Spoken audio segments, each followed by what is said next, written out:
Another one, which this one is actually one that got added very late. I think it was added like in the past 2 weeks because it happened when Venice and Vero Beach game fell through. Jacksonville Reigns will go down to Sarasota to play Venice. Oh yeah, that was like added like a week ago. Yeah, that should be a really. I think that'll be a pretty good game, but I'm gonna go with Reigns by 14 actually. I feel like when it comes to Venice, people are obviously going to are obviously a little surprised by how bad they got beat by IMG, or I guess in some cases most people expected it. But I feel like Venice will get the return. They'll bounce back this week, and they're at home. And Reigns is having to travel all the way down to Sarasota. That's a 5-hour ride on the bus. Or maybe 6 hours actually, because I was thinking about because Lake City to Bradenton when I went to that game was 4 hours. Jacksonville's another hour on top of it, and Sarasota is another hour from Bradenton. So a 6-hour bus ride. Yeah, I like Venice in this one by 7. All right, I can see that prediction. Terry Parker going to Neptune Beach to face the Fletcher Senators. This one should be a decent one. Yeah, I think this will be a very good one as well, and that was one I was thought of as a consideration for game of the week as well on my list. I always pick 3 games each week that will be like really good games, and that's one I considered as well. Terry Parker's getting better, especially if you saw last year. They've been improving. They won their district. You know, it's got a lot of people talking, and Fletcher looks like they're pretty strong, especially on defense. So this game, this one's really hard to say, but because I honestly don't know. It could go in either way, but I think Fletcher will win by 10. I would go with Fletcher by 10. Dang, I guess today must be the day of us picking the opposite on everything, because I do like Terry Parker in this one. Like, I really was a bit high on them going into the year because I feel like they really are starting to come to get build something over there. West Side as well. That like both of them seem to be finally capturing something. They're finally building their program back, mainly because they're not letting schools like Lee or Reigns or Ribault steal all their players. So in this case, I like Terry Parker to get the win over at Neptune Beach. I'm going to say by 4. Yeah, that's understandable. Again, it's going to be a tough game to look at, too. But and it's still early, because that's going to be the first game for both these teams. Oh, yeah, no doubt. Another one I would like to add, because I know we got a lot of good games on. This one is usually pretty much talked about in Jacksonville, and I know it, too, most definitely. Mandarin goes to Atlantic Coast for their annual rivalry game. I know Mandarin has lost some players, but they still look pretty solid. And Atlantic Coast, you know, they've had their struggles, but they've seen, especially last year, they've added some more talented players. I think this game will be a lot closer than I think most people would predict. I actually got Mandarin winning by 7. Yeah, I definitely like Mandarin this one. Obviously, without having Beck there, that's definitely going to change the dynamic a bit. But I still feel like they are still more established at this point. And the Atlantic Coast, they obviously they've had chances to start to build on something, but it just seems to like never fully go through. So I'm liking Mandarin here by 10. Okay. Another one. I think this will be a pretty good game as well. First Coast goes to Ribault. Oh, that's good. First Coast is, you know, they're always stacked with talent. They've had some rough years, but they've always stacked with talent. And Ribault is a team that's been improving as well, and they've been talked about in Duval County as well. I'm actually going to pick Ribault by 10 on this one. I did see that there was a couple of new coaches that came to First Coast like over the summer.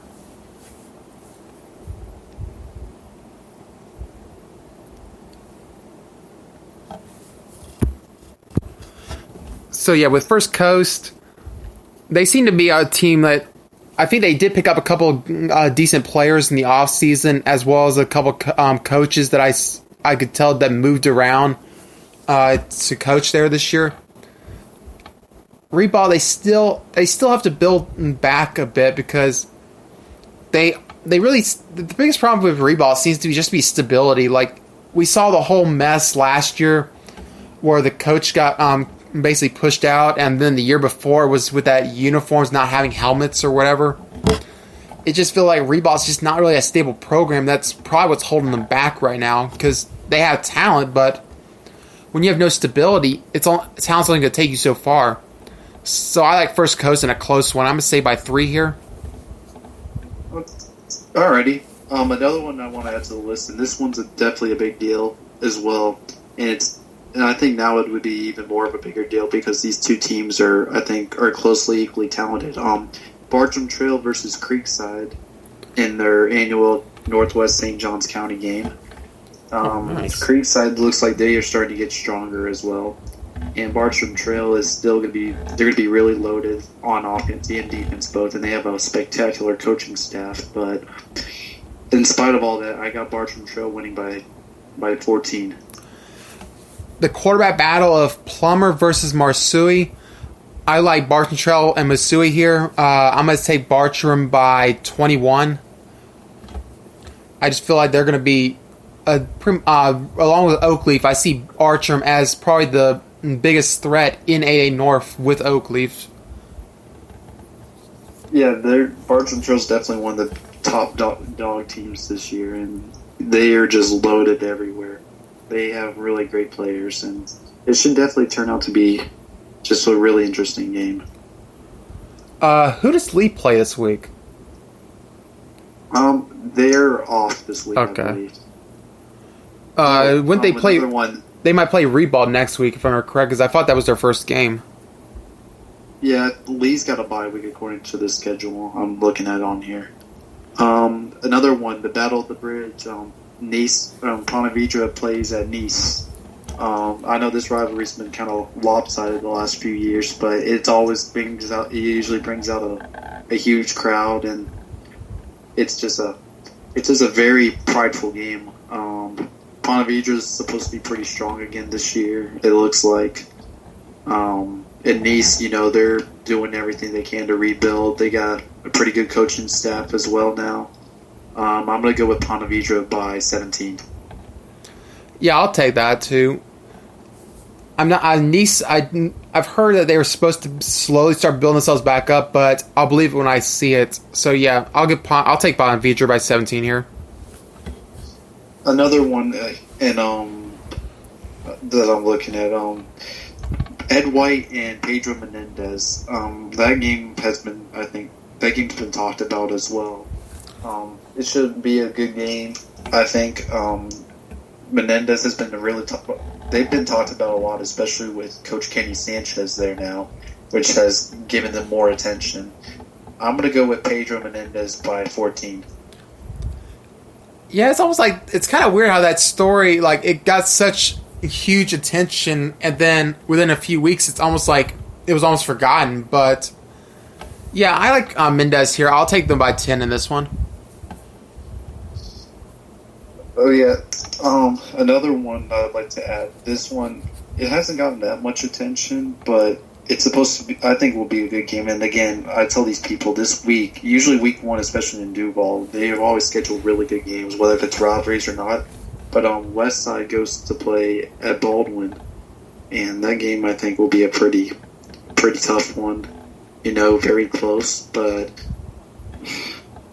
Baldwin, they've been getting pretty stacked for a small school in the last few years, and Westside's, just like Terry Parker, they're looking like a promising team to go to the playoffs and win their district as well. I'm gonna actually go with Westside by 7. Wasn't Baldwin that team that was on there crying on your Twitter when you didn't rank them high enough? I think so. I'm not sure, but like I tell people, I love every team. I respect every team, but it's just I tell these people, especially in Duval, especially with some of these so-called like super teams and stuff. There's not much of that. The talent is so spread out, so it is hard. But Baldwin still has They still have a promising year, and I believe they are a team to be reckoned with, a team that would go far in the 3A playoffs this year as well. That may be the case. Though so far the problem with Baldwin is they just haven't proved it. They've got every time they got in the playoffs, it's been a first round exit. Westside has definitely seemed to have turned the corner a bit, like I was just talking about earlier when we were talking about Terry Parker. I like Westside here. I'll say by 13 over Baldwin. Okay. And you mentioned the super teams. Actually, the funny thing is like, they think these teams are super teams. If they want to see a super team, go play Miami Central. Go play Miami Northwestern. Let me know how big of a super team you have then. Well, yeah.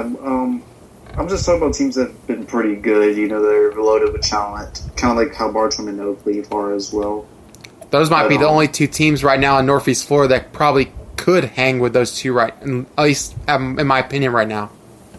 And I was going to say the talent's more spread out in Duval, so you know, it's just hard to look at who might be, you know, the best, who would win the Gateway Conference and whatnot.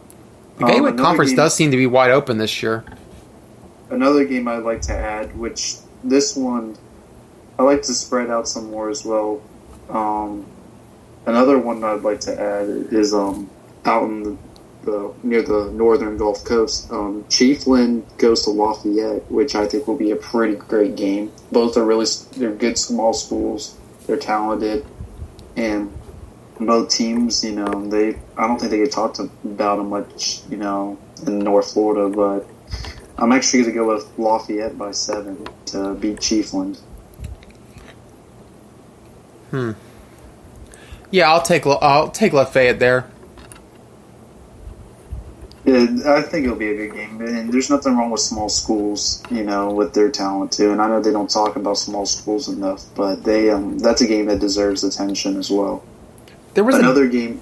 I'll say another game I'd like to add. This one's a little surprising. Middleburg and St. Augustine. St. Augustine travels to Middleburg, and Middleburg, I know they've been working on, you know, rebuilding their talent as well, and they got a great head coach and other coaching staff as well. And St. Augustine, who's been a long-time powerhouse, it's just been weird, you know, the last few seasons how they played, you know, it just didn't seem like that same really great program, you know. They had, like, you know, destroying teams, putting up high scores, but I got St. Augustine by 17. I feel like the thing that's hurt St. Augustine is like when you got schools like Ponte Vedra, you got schools like Barton Trail that are really starting to step up in that area specifically. That I think they've lost a little bit of the lore that made St. Augustine that program that everyone feared, just because now there aren't the top dog in St. Johns County anymore. But even though Middleburg obviously seems to be a team that could improve over the years, and sorry, Josh, if you end up hearing this, but I just see like St. Augustine's I don't think St. Augustine has ever lost to Middleburg, and I don't think that's going to change here. So I'm going to say St. Augustine by at least 24 points. Yeah, that's a high prediction right there. Another one I got to mention, another private school battle in Jacksonville. It's another rivalry game as well. Like Bulls and Trinity is a rivalry.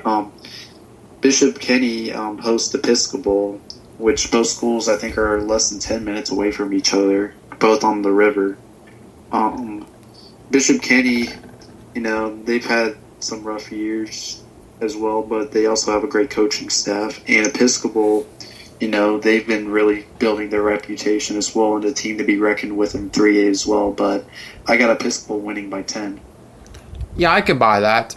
Episcopal, they're also coached by Mark Brunell, and Tony Bazzelli is on that staff. Yeah, I know Mark Brunell is. I think Tony Bazzelli coaches there as well. I actually don't know for sure, but I believe. And I think Kevin Hardy as well. Actually, it almost seems like they're trying to the Jackson